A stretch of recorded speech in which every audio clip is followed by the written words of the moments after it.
Friends, welcome to unicorn study point 2.0 में आप सभी लोगों का स्वागत है। फ्रेंड्स, आज की जो हम लोग क्लास हमारी होगी, आज की हम लोग बात करेंगे कॉस्मोलॉजी यानी कि ब्रह्मांड विज्ञान की बात करेंगे। ब्रह्मांड विज्ञान यानी कि अंतरिक्ष के शामिल लेकर वे सभी आकाशीय पिंड तथा अंतरिक्ष को शामिल कर लिया जाए तो क्या कहलाएगा, पूरा ये हमारा ब्रह्मांड कहलाएगा। इसके बारे में हम लोग चर्चा करेंगे, यानी कि बात करेंगे इसमें गैलेक्सी क्या होती है, उल्का क्या होता है, उल्का पिंड क्या होता है, तारा क्या होता है या फिर ग्रह क्या होता है, इन सभी के बारे में हम लोग आगे चर्चा करेंगे। यानी कि हम लोग आज पढ़ेंगे ब्रह्मांड विज्ञान, कॉस्मोलॉजी, ब्रह्मांड विज्ञान।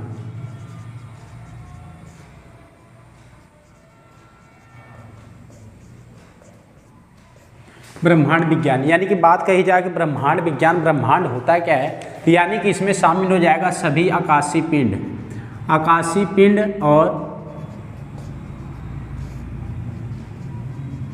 आकाशीय पिंड और इसमें अंतरिक्ष को शामिल करिए। यानी अंतरिक्ष में ये सभी क्या होंगे, आकाशीय पिंड। संपूर्ण इसको क्या बोलेंगे हम लोग, ब्रह्मांड बोलेंगे। यानी क्या बोलेंगे, ब्रह्मांड। ब्रह्मांड बोले तो आकाशीय पिंड बोले तो क्या होता है, आसमान में स्थित सभी पिंड। यानी कि बात कर लेंगे अगर आसमान में कौन से पिंड होते हैं, जितने भी ग्रह हो गए सभी ग्रह पिंड कहलाएंगे। अब इसके बाद क्षुद्र ग्रह जो होते हैं,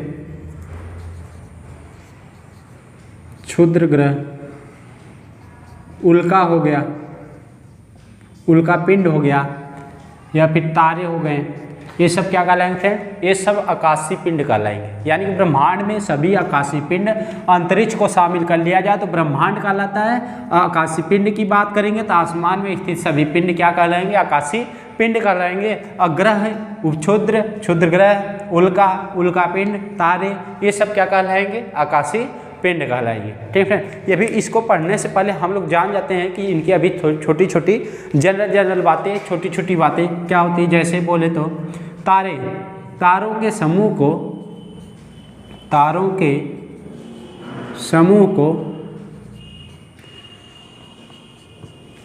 को क्या कहा जाता है,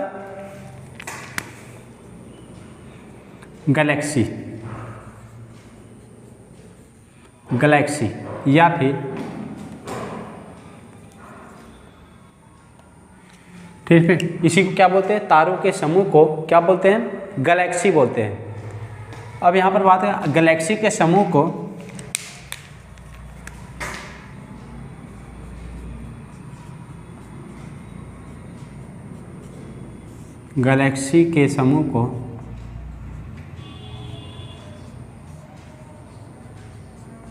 क्लस्टर बोला जाता है। याद रखें क्या बोला जाता है, क्लस्टर। इसको क्या बोलते हैं, क्लस्टर, यानी कि आकाशीय पुंज।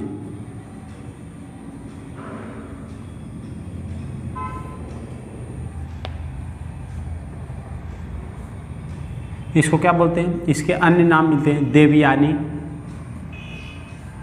हरिताली,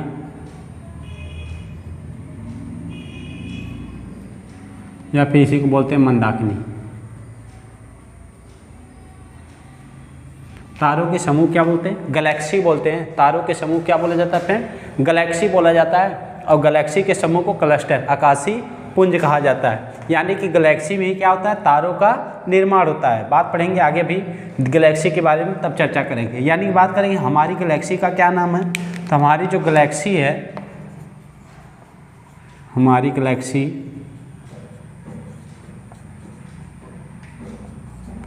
गैलेक्सी का नाम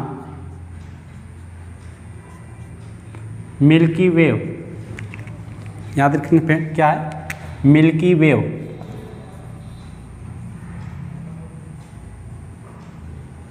या फिर इसी को बोलते हैं दुग्ध मेखला।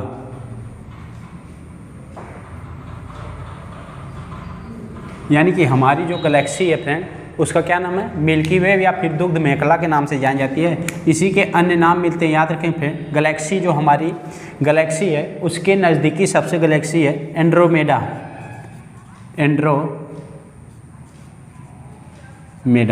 यानी कि बात करेंगे हमारी गैलेक्सी का नाम मिल्की वे और हमारी पड़ोसी गैलेक्सी का नाम पूछेगा तो क्या बताएंगे, एंड्रोमेडा बताएंगे। वहीं बात करेंगे तारा, पृथ्वी का सबसे नज़दीकी तारा कौन है, तो सबसे नज़दीकी तारा की बात करेंगे तो कौन हो जाएगा, सूर्य। सबसे नज़दीकी तारा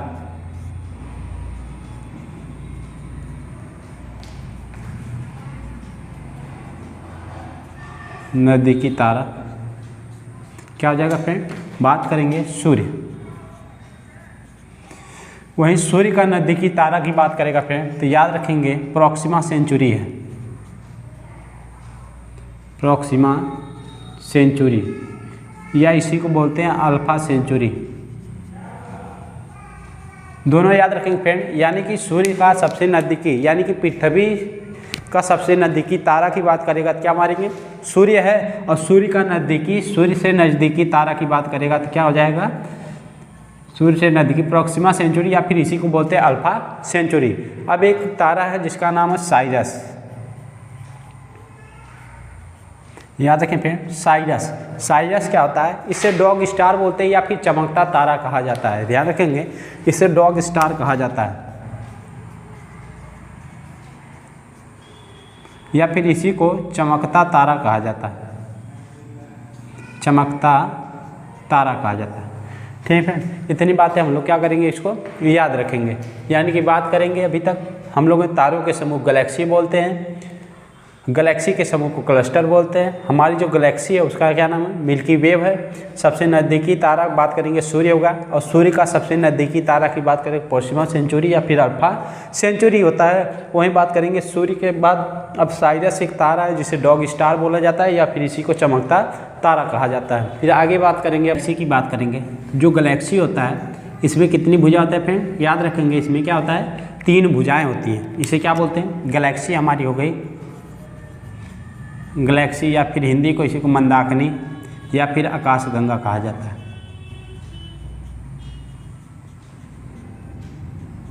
इसी को क्या कहा जाता है फ्रेंड, आकाशगंगा कहा जाता है। यानी कि बीच में क्या होगा, ब्लैक होल पाया जाएगा।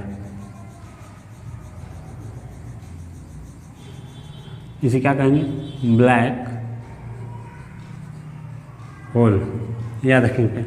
यानी कि ये हमारी पहली भुजा हो जाता है, ये दूसरी और ये तीसरी होती है। यानी कि जो नए तारे का निर्माण होता है, यानी कि अभी हम लोग पीछे पढ़े हैं कि तारों के समूह को क्या कहा जाता है, आकाशगंगा कहा जाता है, और आकाशगंगा के समूह को क्लस्टर यानी आकाशीय पुंज कहा जाता है। अब यहाँ पर बात करेंगे जो आकाशगंगा होती है इसकी कितनी भुजाएं होती हैं, इसकी 3 भुजाएं होती हैं। बात करेंगे 3 भुजा में जो यहाँ पर बाएं वाला पार्ट होता है, यहाँ पर क्या होता है, नए तारे का निर्माण होता है, नए तारे का निर्माण होता है।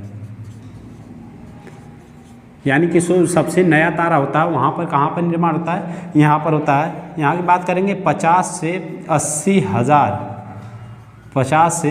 हज़ार डिग्री सेल्सियस क्या होता है, यहाँ का टेम्परेचर होता है, तापमान होता है इस तारे का। यानी जो नया तारा निर्माण होता है कहाँ होता है, आकाशगंगा की पहली वाली भुजा में क्या होता है, नए तारे का निर्माण होता है। 50 से 80 हज़ार इसका डिग्री सेल्सियस क्या होता है, टेम्परेचर होता है। वहीं बात करेंगे अगली दूसरी भुजा की बात करेंगे तो यहाँ पर जो मध्यम आय वाले रहेंगे उनका निर्माण होता है। यानी कि यहाँ पर जैसे हमारा सूर्य इस समय किस भुजा में है, सूर्य जो है दूसरी भुजा में, यानी आकाशगंगा की दूसरी भुजा में सूर्य इस समय है, और इसका टेम्परेचर कितना है, 6000 डिग्री सेल्सियस है जो नेचुरल।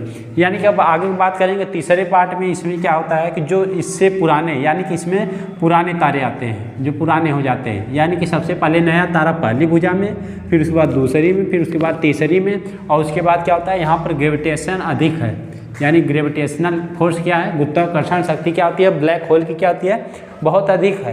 अब पुराने होने के बाद ये अपने अंदर खींच कर उसे क्या करता है, नष्ट कर देता है। यानी कि हम लोग बात किए अभी क्या, आकाशगंगा की, जहाँ पर क्या होता है, तारों का निर्माण होता है। नए तारे बाहरी भुजा में बनते हैं, और आंतरिक भाग में क्या होता है, ब्लैक होल पाया जाता है। वहीं पर सारे तारे बाद में क्या होते हैं, जाकर नष्ट होते हैं। अब इसके हम बात कर लेते हैं सूर्य के बारे में। सूर्य के बारे में बात करेंगे, यानी सूर्य भी एक तारा है। अगर तारा का सिंपल सी परिभाषा दी जाए तो तारा क्या होता है, जिसमें स्वयं की ऊर्जा हो, एनर्जी हो, जिसे बोलते हैं ताप, टेम्परेचर, तथा क्या हो, प्रेशर हो, अपना खुद का दाब हो। बात करेंगे तारा जिसमें क्या होता है, जिसमें स्वयं की ऊर्जा हो, ताप हो, जिसमें स्वयं की ऊर्जा हो, ताप हो तथा चमक हो।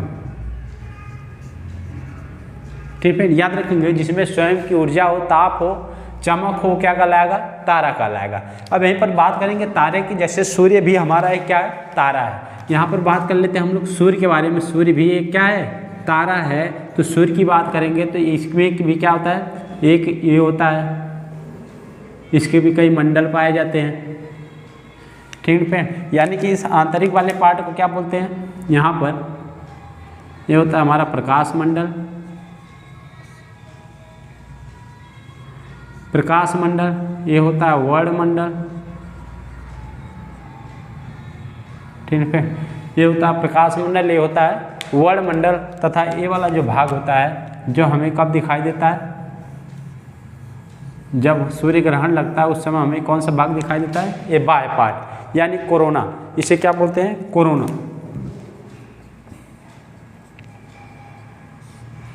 ठीक है, इसे क्या बोलते हैं, कोरोना बोलते हैं। यानी बात करेंगे सूर्य के जो इसे होता है वर्णमंडल। वर्णमंडल की बात करेंगे, वर्णमंडल क्या होता है,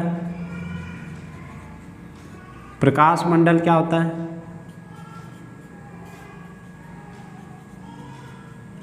प्रकाश मंडल क्या होता है, कोर क्या होता है, कोरोना क्या होता है।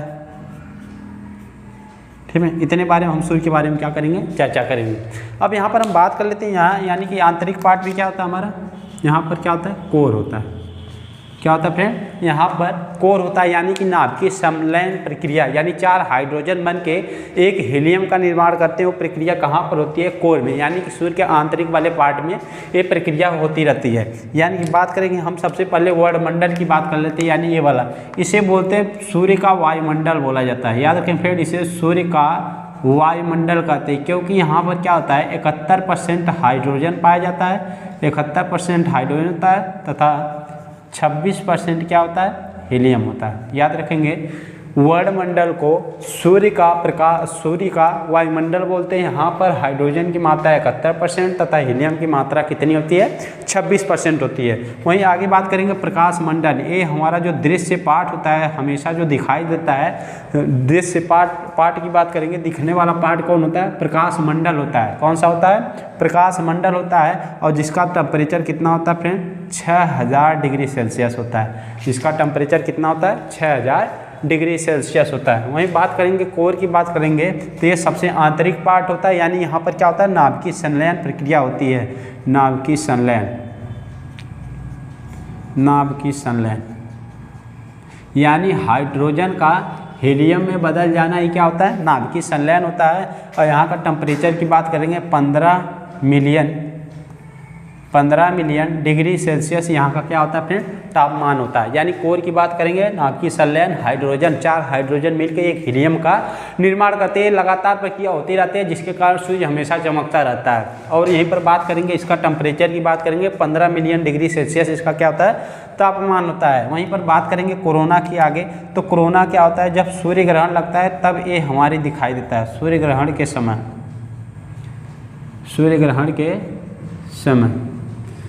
सूर्य ग्रहण के समय ये दिखाई देता है। वहीं पर बात कर लेंगे अगर हम लोग इसकी, तो ये क्या निकालता है, यक्स रे निकालता है। यानी यक्स किरणें कौन उत्सर्जित करता है, कोरोना वाला पार्ट होता है। इसलिए हमें नग्न आंखों से दिखाई नहीं देता है। जब ये क्या होता है, जब सूर्य ग्रहण लगता है तो उस वक्त ये वाला पार्ट हमें क्या करता है, दिखाई देता है। ये क्या करता है, यक्स रे निकलती है, पराबैंगनी किरणों को क्या करती हैं, छेद कर रही है, नुकसान कर रही है, नुकसान पहुँचा रही है। ये कौन सी किरणें होती है, कोरोना किरणें, यानी कोरोना मंडल से जो निकलती है। यानी 4 मंडल की बात कर ली हम लोग सूर्य के। अब इसके बाद बात करेंगे सूर्य तथा पृथ्वी के बीच की दूरी की बात करेंगे, या फिर बात कर लेते हैं सूर्य का पृथ्वी पर जो प्रकाश आता है कितने समय में आता है, समय की बात करेंगे तो 8 मिनट 22 सेकेंड, 8 मिनट 22 सेकेंड।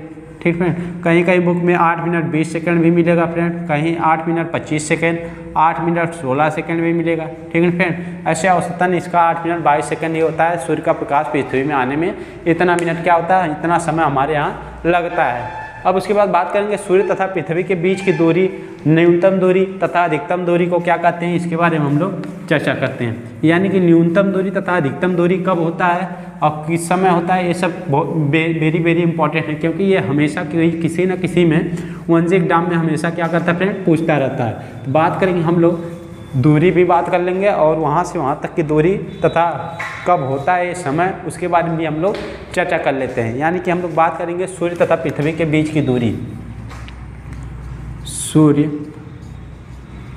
तथा पृथ्वी के बीच की दूरी।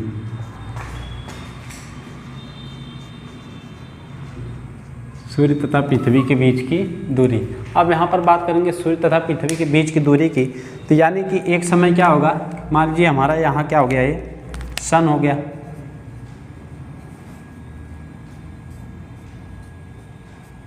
ये हमारा सन हो गया, और ये क्या कर रही है, पृथ्वी इसको ऐसे परवलयाकार में क्या कर रही है, परिक्रमा कर रही है। पृथ्वी मान लीजिए कभी कहाँ हो सकती है, मान लीजिए पृथ्वी कभी यहाँ हो सकती है, कभी पृथ्वी यहाँ होगी, कभी पृथ्वी कहाँ होगी, यहाँ होगी। यानी कि क्या है, यहाँ पर देख रहे हैं हम लोग, कभी न्यूनतम दूरी हो रहा है, कभी अधिकतम दूरी हो रहा है, कभी औसतन दूरी हो रहा है। यानी कि 3 बातें हम लोग यहाँ पर लिखेंगे कि सूर्य तथा पृथ्वी के बीच की अधिकतम दूरी की बात करेंगे। अधिकतम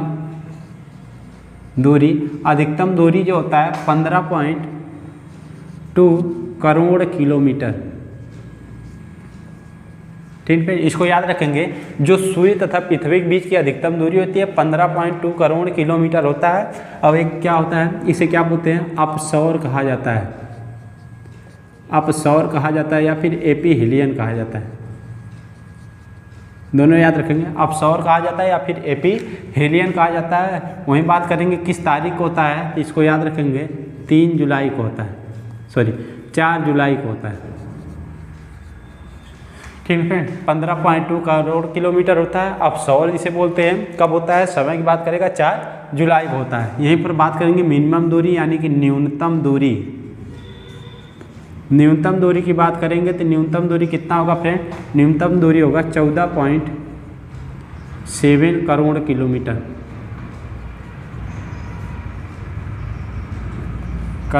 किलोमीटर, इसे क्या बोलेंगे फ्रेंड, इसे उपसौर कहा जाता है, पेरीहीलियन।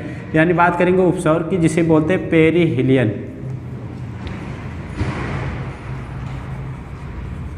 पेरीहीलियन कहा जाता है। ये कब होता है, 3 जनवरी को। तीनों याद रखेंगे फ्रेंड। यानी कि 15 अधिकतम दूरी की बात करेगा 15.2 करोड़ किलोमीटर अपसौर या पेरीहीलियन या फिर 4 जुलाई को होता है। न्यूनतम दूरी की 14.7 करोड़ किलोमीटर होता है, उपसौर कहा जाता है। इसे क्या होता है, पेरीहीलियन या फिर 3 जनवरी को ये होता है। अब यहाँ पर बात कर लेते हैं हम लोग औसतन दूरी की बात करेंगे। औसत दूरी की बात करेंगे, कितना हो जाएगा, 14.9 करोड़ किलोमीटर। याद रखेंगे फ्रेंड, औसत दूरी की बात करेगा 14.9 करोड़ किलोमीटर, ये इतनी इसकी क्या होती है, दूरी होती है। अब आगे हम लोग बात कर लेते हैं ग्रहों